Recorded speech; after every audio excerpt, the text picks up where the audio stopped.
গাছ পাকা আতা ফল পেরেছি গাছ থেকে। দেখলাম বাইরে মুরগি খেতে দিতে যেয়ে দেখলাম যে গাছে পেকে রয়েছে, ভাবলাম যে পেরে নিয়ে আসি। আসসালামু আলাইকুম, কেমন আছেন আপনারা? আশা করি সবাই ভালো আছেন। এখানে রোজার ইফতারির আয়োজন করেছি, 2জন মানুষ, যার কারণে অল্পই করেছি।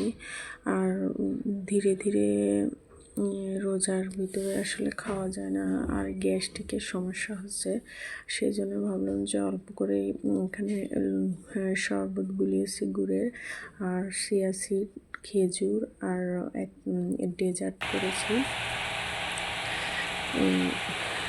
ভাবলাম অল্প অল্প গাছপালা এত ফল আছে। আর ইফতারের পরে আসলে মুখরোচক খাবার বলতে ওই ভাজা পোড়া আজকে কোনো কিছুই করিনি। ভাবলাম যে এগুলো তার প্রতিদিন আসলে করাও বিরক্ত, আর শরীরে প্রতিদিন ঠিক ভালো থাকে না। সেই জন্য ভাবলাম আজকে হালকা পাতলা আল্লাহ যা রিজিকে রাখেন তাই দিয়েই করতে হয়।